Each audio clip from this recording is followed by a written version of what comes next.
하나님의 말씀은 구약성경 에스겔 2장 8절로 10절, 에스겔 3장 1절로 3절 말씀 이어서 계속 보겠습니다. 구약성경 1153년입니다. 구약성경 1153페이지입니다. 1153페이지입니다. 에스겔 3장, 에스겔 2장 8절로 10절, 에스겔 3장 1절로 3절 쭉 이어지는 말씀이니까 계속 이어서 읽으면 되겠습니다. 구약성경 1153페이지입니다.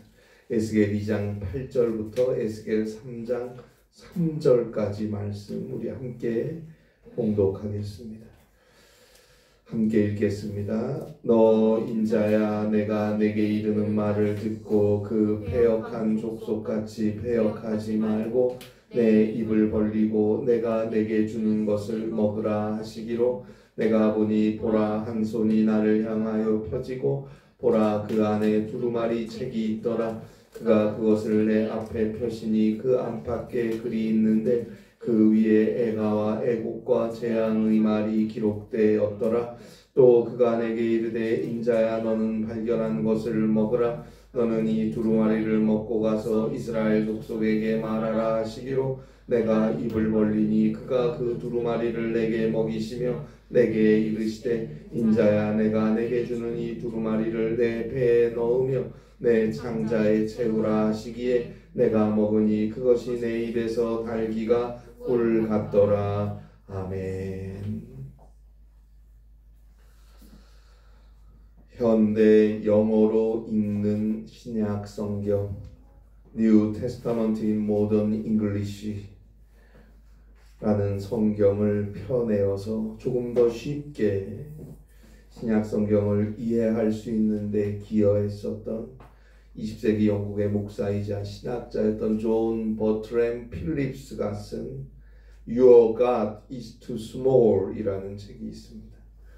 당신의 하나님은 너무나 작다라는 제목으로 우리나라에서도 오래전에 출간된 책입니다. 저자인 필립스 목사는 이 책을 통해서 선견적인 신학, 그러니까 어떤 일이 일어나기 전에 미리 앞에 있는 일들을 내다보는 것과 같은 그런 신학을 이해는 할 수 있는데, 이해가 되기는 하는데 그 신학은 너무나도 보잘것없이 편협한 신관이다라고 그 위험성을 경고하고 있습니다. 이런 거예요. 내 상황과 내 경험, 내 지식, 내 성향에 따라서 하나님은 이런 분이다. 그러니 나에게 지금 이런 일이 있으니까 이 일 이후의 미래에는 이러이러한 일이 일어날 것이다 라고 쉽게 단정짓는 거예요. 분명 우리는 한 분이신 하나님을 믿는 것 같은데 자신이 처한 형편과 상황과 문화, 또 가정 형편과 가정적인 여건, 여러 가지 경제적인 그리고 경험적인 문제, 그러한 다양한 이유와 영향 때문에 한 분 하나님을 분명히 섬기는데 다 각자 자신에게 맞는 왜곡된 하나님을 섬기고 있다는 거예요. 그리고 그것을 근거로 자신의 미래를 전망한다는 것입니다. 자, 그러한 상황이라면, 그러한 처지라면, 그러한 경험을 하며 산다면 그래요. 하나님을 그렇게 알 수도 있고 또 그거에 따라서 자신의 내일을, 미래를 그렇게 바라볼 수도 있겠다. 이해할 수 있습니다. 충분히 이해가 됩니다. 그러나 이해가 된다고 해서 그것이 맞는 것은 아닙니다. 그것은 하나님을 내 상황과 내 지식과 내 경험과 내 형편에 가두어 버리는 것입니다. 그런데 우리는 저도 그렇고 저마다 나도 모르는 사이에 하나님을 그렇게 자신의 삶과 상황과 경험과 처지와 자신의 지식과 자신의 형편 속에 하나님을 밀어놓고 자신이 원하는 방식으로 자신이 원하는 성향대로 내일이 전개될 것이다. 그런 믿음으로 살고 있어요. 이것은 하나님을 편협하게 축소하고 왜곡시킬 위험이 크다. 저자는 지적하고 있습니다. 그래서 Your God is too small. 당신의 하나님은 너무도 작다. 딱 그 틀 안에 가둬놓고 믿고 있으니까 말하고 있습니다. 여러분, 크신 하나님을 믿어야죠. 우리 스스로 하나님을 작게 만들고 있지는 않은지요. 우리의 하나님은 어떻습니까? 나도 모르는 사이에 내 생각과 지식과 경험과 내 형편과 상황 안에 하나님을 가두어 놓고 있지는 않습니까? 그래서 내가 하나님의 뜻대로 움직이는 게 아니고 언제나 하나님이 내 상황에 맞게 내 뜻대로 움직이기를 바라고 믿으며 살아가고 있지는 않습니까? 하나님의 뜻에 내가 맞추는 것이 기도인데 언제나 내 뜻에 하나님을 맞추려고 기도하고 있지는 않습니까? 하나님은 오직 유일하신 한 분 하나님이십니다. 창조주여 전지전능하시며 역사의 주인이십니다. 하나님을 내 생각 안에 가두려고 하지 마세요. 내 형편 따라 하나님을 제한해서는 안 됩니다. 하나님은 궁극적으로 우리의 이해를 넘어서시는 분입니다. 본질적으로 하나님을 이해할 수 있는 힘은 우리 인간에겐 없습니다. 우리가 할 수 있는 것은 오직 하나님을 믿고 하나님의 뜻에 순종할 뿐입니다. 하나님은 모든 것을 초월해 계시는 분입니다. 따라서 우리는 내 지식과 경험과 내 상황이 아니고 그 각자 다 다른 그 생각과 경험 따라 하나님을 믿을 게 아니고 오직 하나님의 말씀을 통해서 하나님을 바라보고 하나님의 말씀을 의지해서 하나님을 믿고 하나님의 말씀에 순종해서 살아가는 것입니다. 하나님의 말씀이 중심이 되는 삶을 살아야 합니다. 오늘 성경에 보면 에스겔에게 하나님께서 소명을 주시는 장면이 나옵니다. 자, 에스겔의 시작인 에스겔 1장 1절에 보니까 30째 해 넷째 달 초닷새에 내가 그발강가 사로잡힌 중에 있을 때에 하늘이 열리며 하나님의 모습이 나에게 보이니 내가 그발강가 사로잡힌 자들 중에 있을 때 에스겔 1장 1절을 그렇게 시작합니다. 이것은 에스겔이 바벨론 포로였다는 뜻이에요. 그럼 언제 에스겔은 바벨론의 포로로 잡혀갔을까요? 에스겔 1장 2절에 보면 나옵니다. 여호야긴 왕이 사로잡힌 지 5년 그달 초닷새라. 여호야긴 왕이 사로잡힌 지 기원전 597년에 바벨론의 느부갓네살은 자신의 나라 바벨론으로 유다왕 여호야긴과 예루살렘 주민 1만여 명을 포로로 잡아갑니다. 그것을 제2차 바벨론 유슈라고 말하는데 바로 그때 에스겔도 바벨론의 포로로 끌려간 거예요. 그리고 2절에 계속 보는 대로 그렇게 여호야긴 왕이 사로잡히고 5년이 지났다고 했습니다. 기원전 593년이 되는 겁니다. 자, 에스겔 나이는 에스겔 1장 1절 처음에 나오죠. 30째 해 넷째 달 초닷새 30살이에요. 그러니까 기원전 597년에는 25살이었어요. 근데 그 25살의 나이로 바벨론에 끌려와서 5년이 지나서 기원전 593년이 됐으니까 오늘 성경은 에스겔의 나이가 30살 때 하나님께서 에스겔에게 권능으로 임하셔서 그에게 이상과 환상을 보여주시고 소명을 주셨음을 알 수 있습니다. 그런데 에스겔 1장 3절에 보듯이 에스겔은 본래 제사장이었어요. 예루살렘의 제사장이었어요. 젊은 제사장이죠. 25살이었으니까.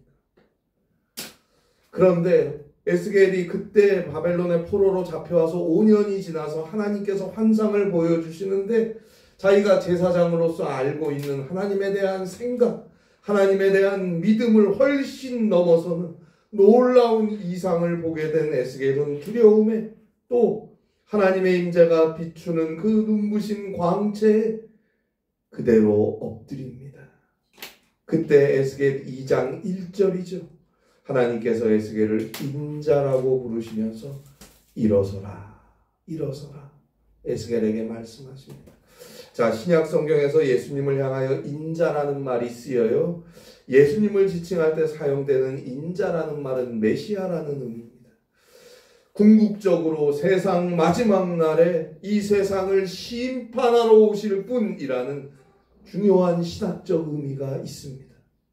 그러나 에스겔을 향해서 에스겔 2장 1절부터 하나님이 계속 부르시는 명칭인 인자는 그러한 메시아, 심판주로서의 의미가 아니에요. 이건 그냥 인자, 말 그대로 인자예요. 사람의 아들이란 뜻이에요. 즉 죄로 인해 죽을 수밖에 없는 연약한 인간이다라는 의미예요. 영원하신 하나님께서 죽을 수밖에 없는 인간을 있는 그대로의 모습으로 부르시는 것, 거기서부터 소명은 시작되는 겁니다. 예수님이 이 땅에 오신 것은 죽을 수밖에 없는 우리를 용서하시고 구원하시기 위한 것이고, 그것은 곧 우리를, 죄로 인해 죽을 수밖에 없는 우리를 부르시는 역사예요. 죄에서 용서함에 이르도록, 죽음을 향해 가던 우리가 죽음을 지나 저 영생 구원에 이르도록 우리를 초대하시기 위해서 오신 거예요. 인자, 죽을 수밖에 없는 인간의 아들, 죽을 수밖에 없는 인간의 딸일 뿐인 우리를 용서하시고 구원하시기 위해, 그 용서와 영생으로 우리를 불러주시기 위해서 예수님은 이 땅에 오셨고 우리 모두를 대신하여 십자가에 죽으신 것입니다. 따라서 그 그리스도 예수를 믿고 그 그리스도 예수의 대속의 은혜 안에서 죄사함을 얻은 그리스도인들은 모두가 다 이미 하나님으로부터 부르심을 받은 자들인 것입니다. 그 옛날 이사야가, 예레미야가, 에스겔이 하나님의 부르심을 받았듯이 이미 우리에게도 하나님의 부르심은 주어져 있는 것입니다. 우리는 그리스도 예수 안에서 이미 하나님의 부르심을 받은 자들이다 라는 것을 잊어서는 안 됩니다. 자, 이러한 하나님의 부르심 이후에 하나님께서 말씀하십니다. 그리스도 예수를 통해 이미 하나님의 부르심을 받은 우리는 이제부터 그 주의 말씀, 하나님의 말씀을 듣고 그 말씀을 따라 살아가야 합니다. 오늘 두려움에 하나님의 거룩하신 위엄에 압도되어 땅에 부복한 채 움직이지 못했던 에스겔을 인자야 라고 부르시면서, 아, 이 죄 많은 인간아, 내가 너를 안다. 인자야. 긍휼히 부르시면서 그를 일으켜 세워주신 하나님께서, 자, 그리스도 예수의 은혜로 구원받고 부르심받은 우리를 향하여서도 똑같이 말씀하십니다. 그것은 하나님이 주시는 말씀을 먹으라는 것입니다. 자, 오늘 성경 에스겔 2장 8절입니다. 너 인자야, 내가 너에게 이르는 말을 듣고 패역한 족속같이 패역하지 말고 너의 입을 벌리고 내가 너에게 주는 것을 먹으라 하시기로, 너의 입을 벌리고 내가 너에게 주는 것을 먹으라. 하나님의 말을, 하나님이 너에게 주시는 것을 먹으라는 거예요. 오늘 성경 에스겔 3장 1절이죠. 또 그가 나에게 이르시되 인자야, 너는 발견한 것을 먹으라. 너는 이 두루마리를 먹고 가서 이스라엘 족속에게 말하라 하시기로, 이 두루마리를 먹고, 보세요. 지금 하나님께서 에스겔을 일으켜 세우시더니 입을 벌려서 두루마리 책을 먹으라고 하는 거예요. 에스겔 2장 8절 마지막에 보니까 내가 너에게 주는 것을 먹으라. 내가 너에게 주는 것을 먹으라. 그런데 뭘 줍니까? 9절이죠. 내가 보니 보라 한 손이 나를 향해 펴지고 보라 그 안에 두루마리 책이 있더라. 보라 한 손이 나를 향해 펴지고 보라 그 안에 두루마리 책이 있더라. 하나님께서 두루마리 책을 쥐고 있던 손을 나에게 나를 향해 펴시면서 이것을 받아 먹으라 말씀하시는 거예요. 그리고 그 받아 먹어야 하는 두루마리 책의 내용은 에스겔 3장 1절에 보는 대로 이스라엘 족속에게 전해져야 한다. 네가 먹은 걸 이스라엘 족속들에게 전하라 말씀하십니다. 오늘 성경에 나오는 두루마리 책을 먹으라는 말씀의 의미는 너무도 분명합니다. 그것은 그저 머리로 지식으로 습관적으로 말씀을 듣고 그냥 이해하려 하지 말고 형식적으로 그 말씀을 듣는데 그치지 말고 우리의 영혼이 그 깊은 곳까지 하나님의 말씀으로 채워져서 오늘 성경 에스겔 3장 3절에 보듯이 이 두루마리를 너의 배에 넣으며 너의 창자에 채우라. 우리의 영혼 깊은 곳까지 온통 하나님의 말씀으로 채워져서 결국은 그 말씀을 따라 우리가 살아가야 한다는 말이에요. 마태복음 4장 4절에서 예수님께서 말씀하셨어요. 사람이 떡으로만 살 것이 아니요 하나님의 입으로부터 나오는 모든 말씀으로 말미암아 살 것이라. 그 말씀하고 연결되는 말씀이에요. 머리로 들어갔다 나오고 귀로 들어갔다가 나오고 그런 신앙 말고 나의 마음 나의 심령이 주의 말씀으로 채워져서 입으로는 그 말씀을 전하고 내 손과 발이 그 말씀을 따라 움직이는 신앙을 말하는 것입니다. 위대한 종교개혁자 마틴 루터가 종교개혁 3대 원칙으로 내세웠던 솔라 피데, 솔라 그라티아, 솔라 스크립투라 오직 믿음으로만, 오직 은혜로만, 오직 성경으로만 오직 그리스도의 은혜 안에서 오직 주를 믿는 믿음 안에서 오직 주의 말씀 성경을 따라 살아가는 자 그에게 성령이 함께 하시는 것입니다. 너의 입을 벌리고 내가 너에게 주는 것을 먹으라. 그냥 들었다가 마는 게 아니고 듣고 좀 감동받아 눈물 흘리고 또 마는 게 아니고 눈물도 흘리고 결심했다가 또 마는 게 아니고 그 들은 바 그 말씀을 따라 믿음으로 한 걸음 한 걸음 살아가라는 이 분명한 소명이 그 옛날 에스겔뿐만 아니라 오늘 우리에게도 주어져 있음을 알아야 합니다. 그 말씀은 내가 고르는 게 아니에요. 하나님이 주시는 것입니다.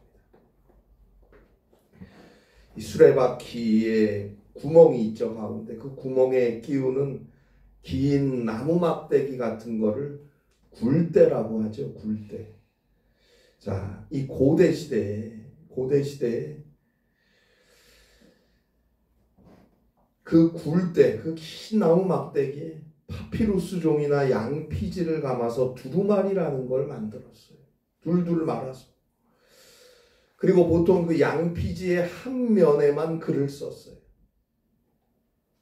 쿰란 동굴에서 발견된 사해사본 같은 경우에는 그 한 면에만 글이 써져 있는 두루마리가 발견됐는데 그 길이가 대략 한 7m 정도 돼요.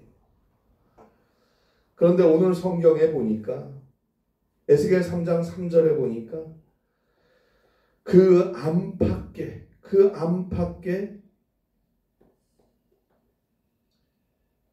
글이 있더라. 그렇게 돼 있어요. 에스겔 2장 10절이죠. 에스겔 2장 10절에 보니까 그 안팎에 글이 있더라. 이렇게 되어 있어요. 보통은 한 면에만 글씨를 쓰고 근데 오늘 성경에 나오는 두루마리는 양면 모두 글씨가 빼곡하게 채워져 있었다는 걸 말해요. 그 이 의미는 그만큼 하나님의 말씀은 그 어떤 여백도 없이 하나도 남김없이 쓰여져야 한다는 걸 의미하는 거예요. 그리고 오늘 성경 에스겔 2장 10절에 보니까 그 쓰여진 내용의 제목이 나와요. 뭐예요? 애가와 애곡과 재앙의 말이 쓰여 있다고 해요. 자, 그 당시 이스라엘, 예루살렘의 패역함, 예루살렘의 죄악과 바벨론 포로된 비참함에 대한 내용이었을 거니까 애가 슬픈 노래, 애곡 마찬가지로 슬픈 노래, 재앙의 말이라고 되어 있는 것입니다. 그래서 회개하라, 회개하라, 회개하라, 회개하고 하나님께 돌아와라. 그래야 살리라. 강력한 하나님의 회개의 복음이 거기 있는 거예요.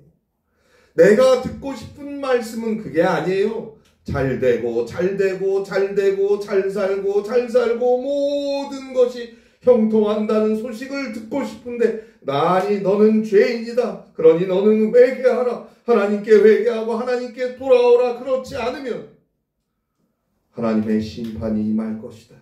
듣고 싶지 않아요. 그러나 그 책을 먹으라. 하나님은 명령하십니다. 여러분, 하나님의 모든 말씀은 있는 그대로 남김없이 다 듣고 다 믿고 다 순종해야 합니다. 내 마음대로 여백을 만들려고 하지 마세요. 내가 듣고 싶고 내가 좋아하고 내 상황에 맞는 말씀을 골라서 듣고 믿는 게 아니에요. 모든 하나님의 말씀을 우리는 들어야 합니다. 여러분, 진리와 기쁨의 메시지는 거짓을 말하는 자에겐 슬픔과 불행을 가져다 줄 수 있습니다. 경건하지 못한 자들에게 하나님의 말씀은 그들을 애통하게 만들 수 있어요. 십자가가 믿는 자에겐 구원이요 능력이지만 믿지 못하는 자에겐 죽음과 심판을 의미하는 것입니다. 그 십자가 믿지 않는 자에게 그 이상의 기회는 없습니다. 에스겔 3장 1절에 보는 대로 에스겔에게 주어진 이 두루마리는 죄악된 이스라엘 족속에게, 이스라엘에게 전해지는 게 목적이에요. 따라서 하나님을 떠나서 죄악 중에 빠진 그들에게는 이 말씀은 재앙이고 애곡이고 애통의 메시지일 것입니다. 그러나 에스겔은 그것을 먹어야 했고 정말 듣기 싫어하는 패역한 이스라엘에게 그 말씀을 전해야 했습니다. 오늘도 주님의 말씀을 전할 때 누군가에게는 아픔이고 찔림이고 슬픔일 수 있습니다. 아, 듣기 싫어. 그럴 수도 있어요. 그러나 주의 말씀은 전해져야 합니다. 반드시 전해야 합니다. 또한 그 주의 말씀을 듣는 사람은 깨닫고 회개해야 합니다. 회개하고 믿음으로 하나님을 향해 돌이켜야 합니다. 그 삶을 하나님께서 언제나 용서하시고 새로운 은혜의 길로 인도해 주실 것입니다. 오늘 성경에서 하나님께서는 두루마리 책을 에스겔에게 주시면서 먹으라고 하십니다. 지금껏 이 의미가 무슨 뜻인지 살펴보았어요. 그러나 여기서 우리가 한 가지 더 생각해야 할 것은 우리가 그렇게 해야 하는 이유가 뭘까요? 왜 그렇게 해야 할까요? 자, 아무리 지금 에스겔이 이상 중에 환상을 보고 있는 중이라고 해도 두루마리 책은 아까 그 쿰란 동굴에서 발견된 사해 사본 같은 경우도 7m가 넘는다 그랬잖아요. 그 7m가 되는 그 책을 먹으라는 게 말이 됩니까? 아무리 환상 중이라도. 자, 이 바쁘고 힘들고 할 일 많은 세상, 또 반대로 즐길 것도 많은 세상, 어떻게 주의 말씀을 따라서 하려는 말입니까? 그러나 우리는 그 말씀에 순종해야 합니다. 왜요? 간단합니다. 그 말씀을 하시는 분이 하나님이시기 때문입니다. 우리가 무슨 일을 하는지 그것도 중요하겠죠. 그런데 우리에게 그 무슨 일이라는 걸 하라고 시키시는 분이 누구인지가 더 중요할 때가 있습니다. 지금 이 두루마리 책을 주면서 먹으라는 분이 누굽니까? 하나님 아닙니까? 오늘 성경 에스겔 2장 9절입니다. 한 손이 나를 향해 펴지고 보라, 그 안에 두루마리 책이 있더라. 하나님이 나를 향해 손을 펴고 주시는 두루마리 책이에요. 그러면 아무리 힘들어도 어려워도 못할 것 같아도 그 책을 받아 먹을 수 있는 거 아닙니까? 하나님이 주시는 건데. 잘 들으세요. 심지어 요한복음 1장 14절에 뭐라 그랬어요? 그 하나님의 말씀이 육신이 되어 우리 가운데 오신 분이 예수 그리스도 아닙니까? 그분이 우리 모두를 대신하여 십자가에 죽으시고 다시 사셨어요. 이제 그분을 믿고 구원받은 우리에게 주어지는 이 주의 말씀, 아무리 어려워도 힘들어도 그대로 받고 짊어지고 가야 하는 것 아닐까요? 우리에게 어려움이 있고 때로는 질병과 아픔과 상처와 문제와 여러 가지 시험들이 있을 수 있습니다. 그럴 때면 더 주의 말씀을 따라 살아가기가 버거워져요. 그러나 주변 환경과 상황이 힘들고 어렵다고 할지라도 우리는 묵묵히 주의 말씀을 듣고 주님이 주신 사명을 감당해야 합니다. 하나님께서 나를 향해 펴신 손에 대해서 순종해야 합니다. 문제와 어려움과 힘든 상황을 쳐다보지 마시고 나를 향해 펴신 하나님의 손을 바라보고 그 손을 잡으세요. 그리고 우리를 향한 주의 말씀에 순종하고 기도하고 믿음으로 한 걸음 한 걸음 살아갈 것입니다. 그래야 할 때 그가 믿음으로 받아먹은 그 주님의 말씀은 꿀송이같이 단 말씀이 될 것입니다. 오늘 성경 에스겔 3장 3절에 나오는 말씀 마지막 부분에 보니까 내가 먹으니 그것이 내 입에서 달기가 꿀 같더라. 꿀 같더라. 그의 삶이 복 있는 삶입니다.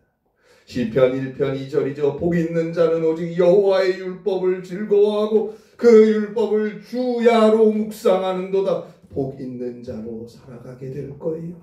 시편 119편 103절입니다. 주의 말씀의 말이 내게 어찌 그리 단지요 내 입에 꿀보다 더 다니이다. 결국 그는 여호와를 맛보아하는 사람이 되는 거예요. 시편 34편 8절입니다. 여호와의 선하심을 맛보아할지어다. 맛보아할지어다. 맛보아서 아는 삶. 그 삶에 진정한 만족이 있는 것입니다. 독일의 철학자 니체는 이런 유명한 말을 했습니다. 누구든지 잠자리에 누운 얼굴을 보면 위인도 범인도 아니다.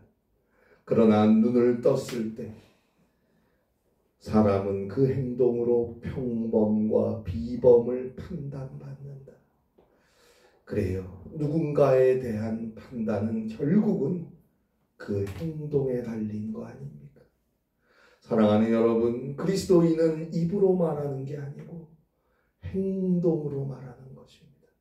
야고보서 2장 6절 말씀대로 영혼이 없는 몸이 죽은 것 같이 행함이 없는 믿음은 죽은 것입니다. 오직 주의 말씀을 따라 믿음으로 순종하며 사는 것입니다. 어려운 중에도 힘든 처지에도 오직 주님이 들려주시는 사명을 따라 하나님께 충성하며 살아가는 것입니다. 나에게 말씀하시는 그분은 나의 하나님이에요. 나를 위해 자기의 모든 걸 아낌없이 내어주신 나의 주님이십니다. 그 말씀을 듣고 순종할 때 그에게 성령께서 치료함과 위로와 지혜와 힘과 능력이 되어 주실 것입니다. 성령께서 그 먹은 그 주의 말씀과 함께 그를 구원으로 인도해 가실 것입니다. 이 은혜가 함께 하시기를 바랍니다. 기도하겠습니다. 하나님 아버지, 주님의 말씀 듣게 하시고 그 말씀 믿고 순종하게 하시고 하나님을 향해 돌이켜 갈 수 있는 믿음이 있어서 성령께서 그 말씀과 함께 우리의 삶을 지키시고 주장하시고 인도하셔서 치료함을 얻고 지혜를 얻고 능력을 얻고 승리의 길, 구원의 길 갈 수 있는 사랑하는 우리 귀한 성도님들 되게 하여 주시옵소서. 주의 말씀이 성령과 함께 등불이 되는 복된 삶을 살아가게 하여 주시옵소서. 예수님의 이름으로 기도합니다. 아멘.